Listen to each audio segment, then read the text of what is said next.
Great Girlfriends, we invite you to What Women Want 2017, June 15th through 17th in New York City, powered by Prudential.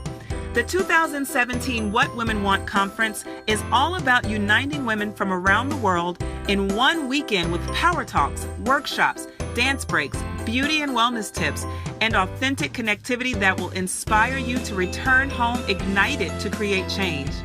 This year, our theme of building bridges and breaking barriers is about women creating connections first with themselves and then with others to lead an outstanding life. At What Women Want, over 200 great girlfriends will go from me to we as our programming will guide girlfriends on living a life full of purpose and power. Connect with like-minded women who stand as bridges towards higher living and meaningful relationships. Gain clarity on what they truly want to manifest in their lives and their friendships, and celebrate the power and passion that women display when we leave all of our cares behind and savor the experience. So last but not least, log on now to whatwomenwantconference.com. Again, that's whatwomenwantconference.com and grab your tickets while they last. We'll see you there.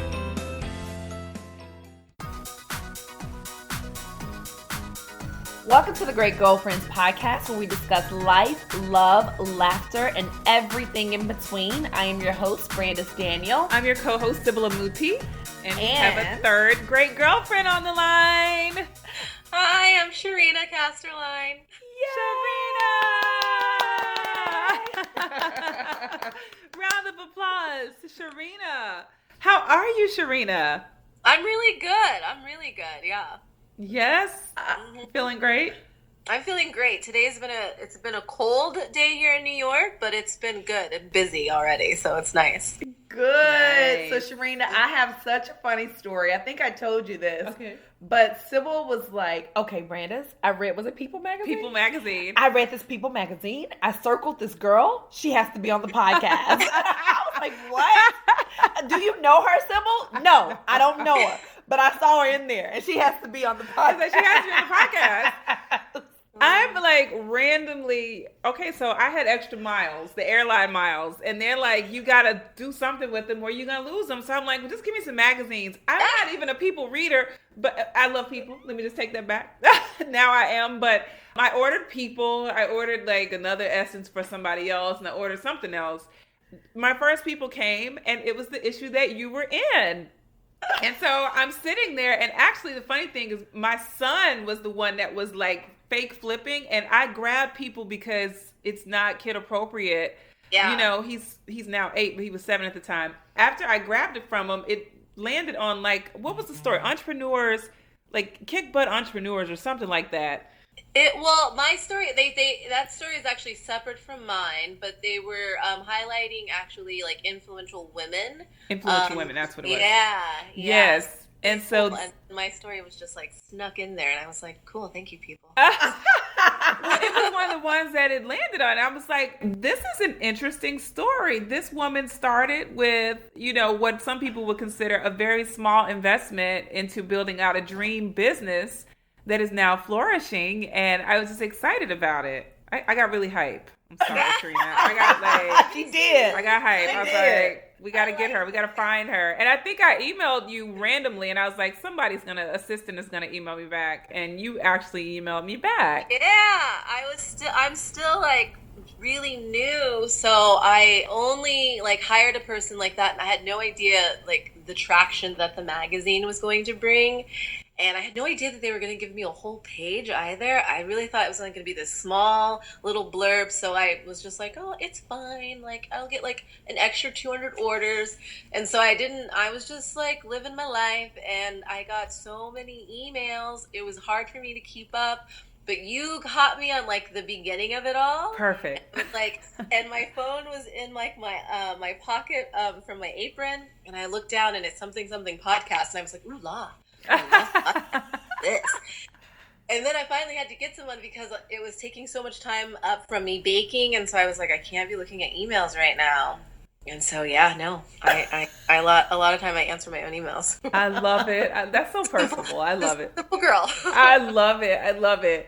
So, Shareena, founder, female founder, entrepreneur, girlfriend, woman, all these different titles that we get to collect as we build out our story. I'd love to just, for our girlfriends, we always like to start with who you are. There once was a girl named Shareena who used to make, dirt pies. And now... They were very close to dirt pies. It actually started with an easy bake oven. Yes, to the easy bake. Yes. I think I was like 6, and I mean those cakes came out terrible. Yes. Mine always came out burnt, and they did not taste good. No, I loved it. I was like, how are you cooking? Is that little light bulb literally just making these cakes? I couldn't get over it. I loved it. Yeah, that's what it's all started with. Easy bake oven. Wow. Yeah. So I love it. So I want to hear more about the girl with the easy bake oven. Brandis and I are like, okay, yeah, you got what us. happened? Yeah, so it's so funny. So no, I grew up, well, my formative years, my younger years, I actually grew up in foster care in group homes, and one of the homes I was in, I got an easy bake oven for Christmas. Wow. And I was just like so blown away and so excited about it. And then like being moved from that home, I wasn't able to take it with me, which was super sad. Oh, wow. And I just remembered at every home I used to go to, they'd be like, so what would you like for Christmas? And I'd be like, an easy bake oven. That's it. Just an easy bake oven. That'd be great. So much. And I never got one, but in the home I eventually got adopted in, How old were you? when I was 10 when I was adopted. Mm-hmm. Okay. Yeah, so I was either 11 or 12. My memory of my younger years is kind of all over the place. And I went to my mom at the time, and I was like, hey, how's it going? Can we bake some cookies today? AKA, can you bake me some cookies today? That would be so fantastic. And she was reading a book, and she put the book down, and she looked at me, and then she was like, oh... She went into the kitchen, she pulled down the like a recipe book and handed me the recipe and said, you know how to read? And I was like, okay, what? I'm sorry, what? And then she walked away, and I was like, okay, cool. I will, and I shall. And I did. I made chocolate chip cookies, and they were amazing, and I was hooked ever since. Oh, wow. Yeah. Wow. Shareena, how do you feel like your background, like going through, I'm sure, some of the challenges you went through as a young person, how do you think that plays into, because sometimes people can look at their background and say, but I came from this, and they can kind of use that as a reason not to succeed. How does that play into where you are now? Yeah.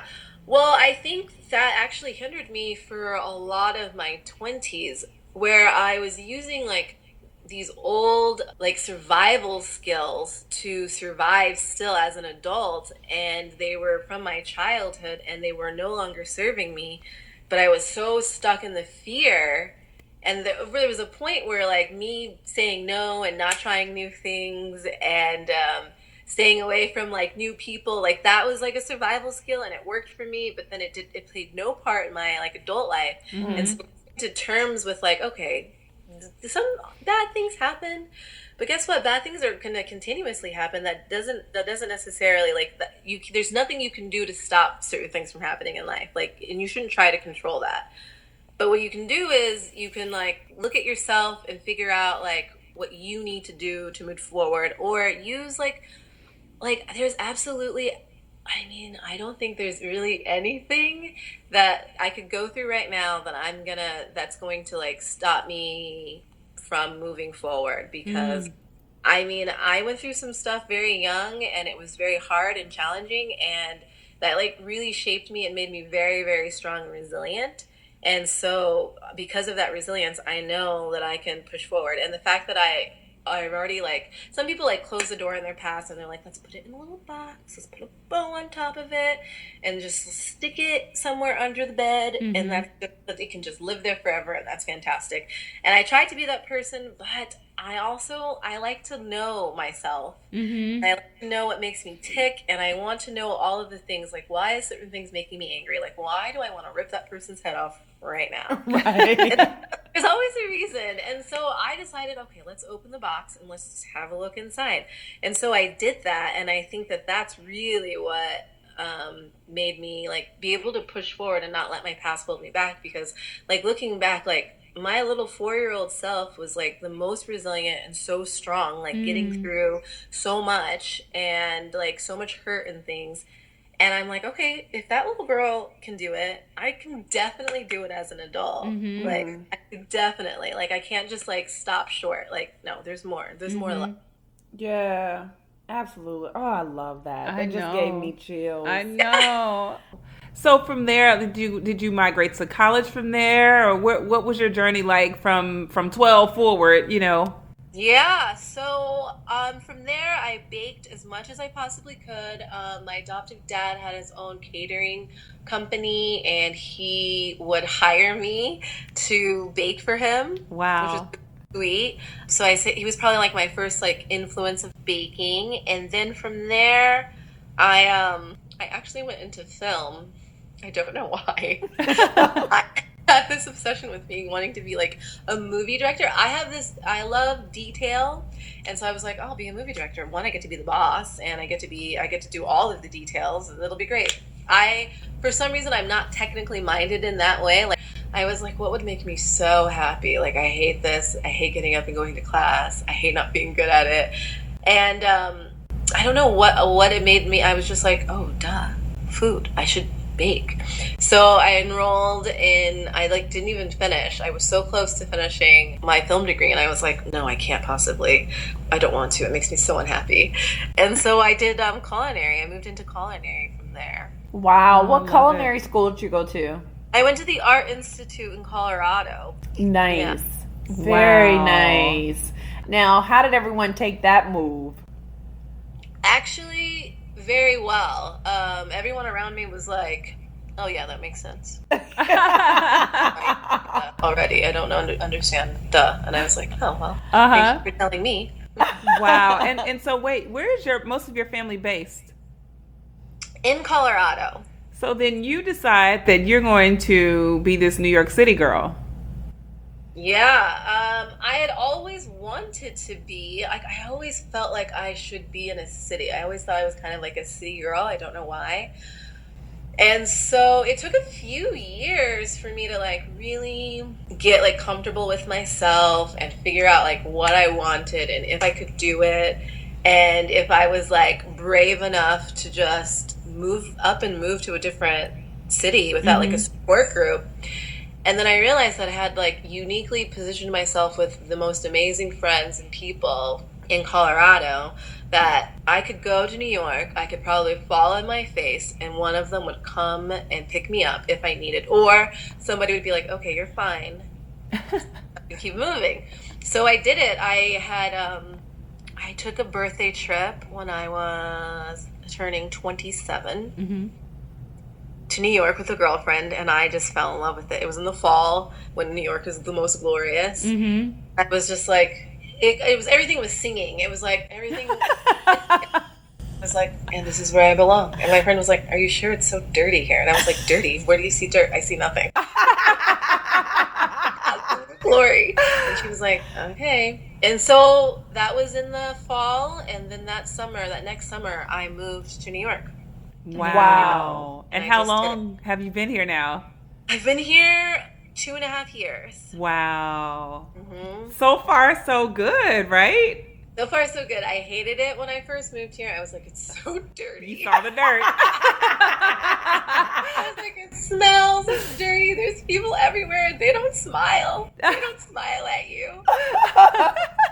And so it took me a while to get like used to it, and my friends were the sweetest. They all took turns like calling me and like bucking me up.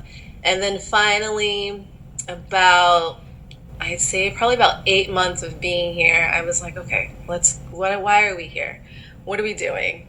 And so I started slowly like building my website and trying to figure out like, what do I want to be doing? And I had already had the idea for the cookie like years before I had even moved. And so I was like, okay, let's do this. Like, let's see what happens. Let's just start slowly, like little piece by piece. You'll probably feel good. If you don't, you can always move home. That's also the thing. I knew I wasn't quite ready for like a brick and mortar. and I wanted to be logical with myself. Also, I wanted to like do baby steps. I didn't know if I wanted to stay in New York, so I didn't want to also like tie down and have like be rooted here if I didn't really want to stay here, because I'm a Colorado girl. Like I'm a small town kind of Colorado girl. And I knew like this is a doable thing, and it's kind of the cool thing that's happening right now to be in e-commerce. So I thought, let's try it. Let's see what happens. Let's see how people respond. And so that's what I did. And so after building the website and vlogging a little bit, I just opened up my e-commerce site. It was around February, so it was like Valentine's Day, and so obviously I got like good traction there, but I always felt like I didn't open like properly. I don't think you ever do anything properly in life. You just do and you figure it out, right? Just say yes and then figure out. That's right.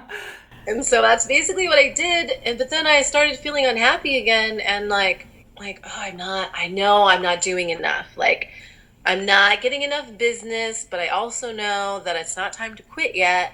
So what is it time for?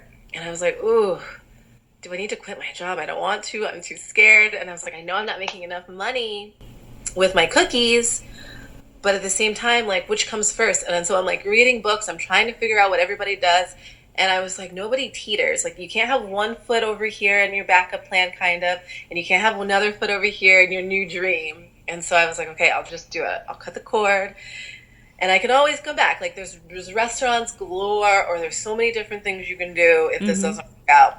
But I didn't necessarily make a plan. And I was like, okay, well, what if you just quit and just find a new job? And I was like, okay, yeah, maybe I'll do that.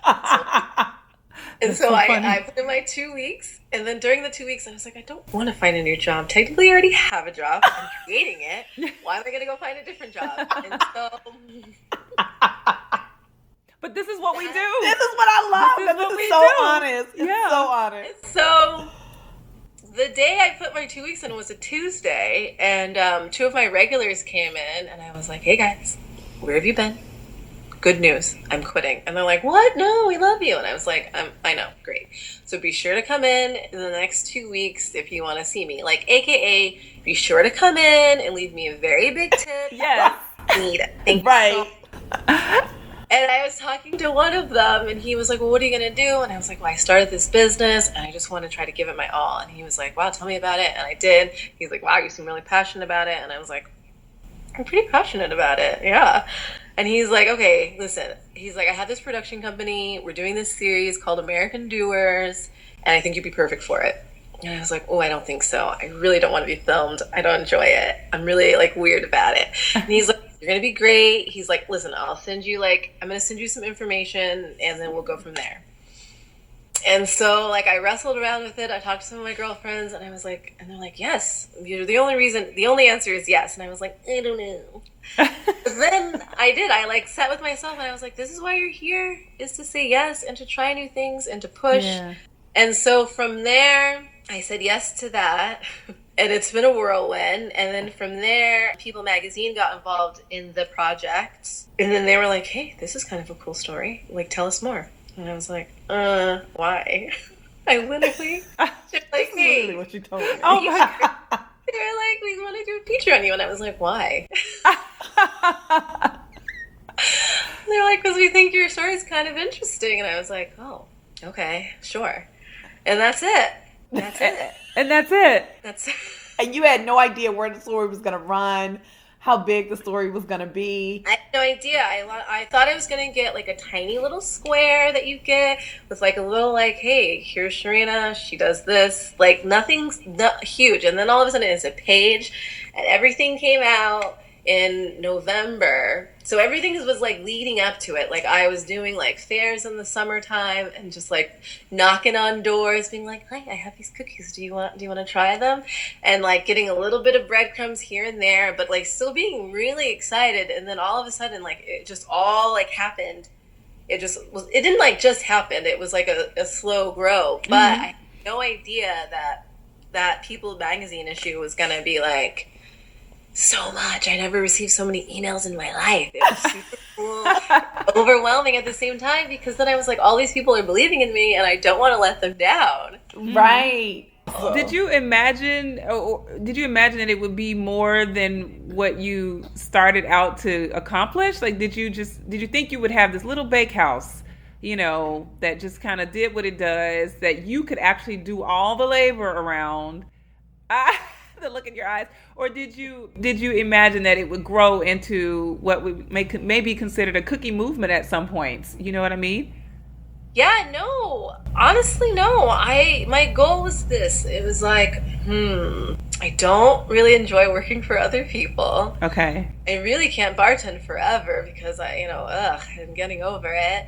And what can I do that I can pay my bills and save some stuff and that will make me happy? Like, what can I do? Like, what skill set do I have? And I was like, well, I want to bake. And so I was like, let me just see if I can create a job for myself, and let's see what happens from there. Mm-hmm. And that's it. That's it. I don't know. And I'm still trying, and I have no idea where this road will take me, but I'm trying to say yes to cool things and just be open. Isn't that so much of it, though? Sometimes there's so many things that come our way that feels a little bit scary because it's not quite comfortable, and it's not comfortable. Part of the battle is just saying yes. Yeah. Even when you're not really sure and you're like, is this the right step? And, your chest hurts a little bit because it just doesn't, that discomfort does not feel good. Discomfort does not feel good, but I learned very quickly in life that when you're feeling a bit uncomfortable, it's actually the best place to be living. And when you are feeling comfortable, you need to do something to shake it up immediately. Yeah. It's like comfortable. I don't know who says it, but there's a quote that says like being comfortable is literally the death of creativity of anything. Like, that is when you are just living, and not just living, you're just allowing life to happen, and you're not actually living your life. So how has this entrepreneurial journey created comfort and discomfort at the same time? Well, it's definitely uncomfortable, and it's so stressful, constantly, but it keeps me alive, and when I say alive, I mean living and being positive, and I'm meeting new people and just experiencing life on a genuine, pure basis, daily. And that's nice that it keeps me in that level of discomfort. And I mean, being an entrepreneur, you guys know, it is daily. You can wake up and on top of everything, and you're like, I am a winner. I win everything. Thank you so much for being a part of my life. And then somewhere by noon, you're like, what am I doing? Nothing. I'm the worst. And then by the evening time, you're doing that pep up where you're like, okay, you're okay. Yeah. You got it. So I think that's the most beautiful, because you learn about yourself constantly and daily on a daily basis, and you're constantly challenging yourself when you're an entrepreneur, and so that's really, really good. And I don't think you just have to be an entrepreneur. I think that's just anything in life. When you allow a little bit of discomfort, because I think we all know when we're just phoning it in daily. Did you say phoning it in? I know. I don't know what. I love that. I love that. This came out. That's so good. So I don't know. That is so what good. do you think? There's a point in every entrepreneurial journey where you want to quit. Yeah, it happens almost daily. Is that your daily? Sometimes it happens daily. Not today. I'm actually having a really good day. But, yeah, because, I think no matter where you are in the steps, and I would still say I'm definitely still a beginner. My business is not even a year old yet. It's crazy. And so there's the start, there's the before the starting, where you were already second guessing yourself, and you are already telling yourself the reasons why it won't work, right? So you got to push through that.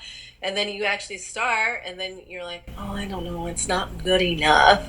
And so then you're like, maybe we should just quit. But then you're like, no. So you push through that. Yeah.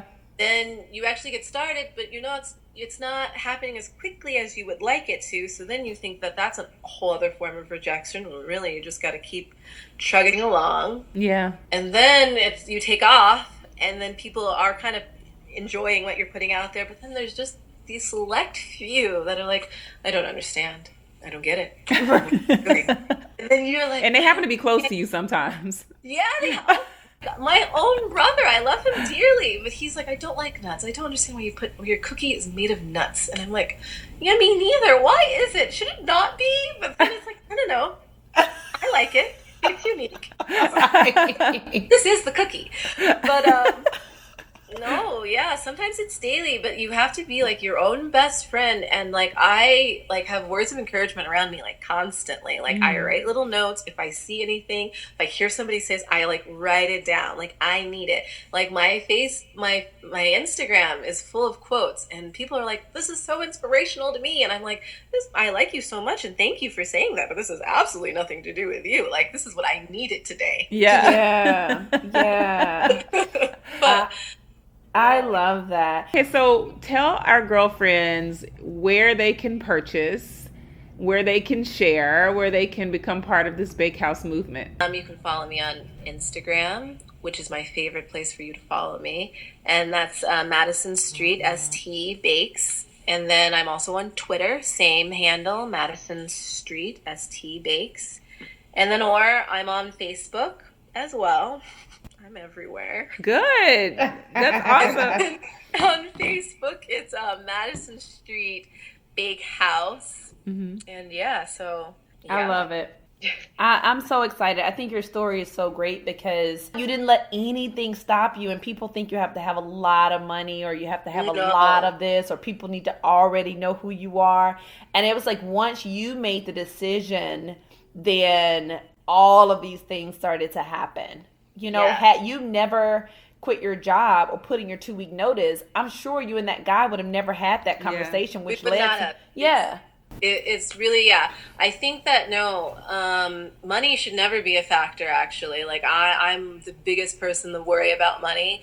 And the thing is, once you start asking for help, there are a lot of people who can help and who want to help or barter and who have tools. Like the pictures, I used a friend who was starting up her business, and for exchange, I helped her. Like we brainstormed to figure out a name for her company. And like, there's just so many different ways of getting to where you need to be. And I hate asking for help sometimes. I will be that person in the grocery store that goes around and around and around, and the same person will be like, ma'am, did you need some help? Yeah. Sometimes you just have to get out of your own way, and sometimes you actually need help getting out of your own way. So it's good to like ask a friend to keep you accountable so you can get out of your own way. Like I'm the worst sometimes, literally the worst. Yeah, I love it. If you can see our facial expressions, they are priceless. They are priceless. I love it. Everything, all on her face. I love it. Oh my gosh, Shareena, you are so super inspiring. We are your great girlfriends cheering you on. Yes. 1000%. I love your story. Like we didn't even know all of your story, but it's super inspirational and just goes to show that nothing is impossible. Yep. Oh, it's so cool. Yeah, I know 2016, it was like a rocky year, but for me, it was like a huge growing year. And it just is like, whoa, what else can I possibly do? Maybe right. not. Yeah. Well, you're already dropping off cookies to the Met. I'm just saying. Oh my gosh. And at the beginning. So I'm just really excited about that. That's fantastic. Congratulations to you. And we're excited to just continue to watch and support and cheer you along as you grow out the bakehouse. Oh, nice. Thanks you guys for having me on. This is really cool. It's my first podcast, so I'm real excited about it. Oh, yay. We caught you first. Yes. We love that. Well, we're going to close out now, girlfriends. Make sure you're checking out Shareena online. We've given you all of her social. Don't miss our What Women Want conference, June 15th through 17th. You have to be there. The website is whatwomenwantconference.com. Hubbies, we thank you. Kwaku, I love you. And Rich, I love you, babe. Yes. And then we thank our kids, Kwaku, Sam and Dylan. We love you dearly. And Miss Sky, I adore you, baby.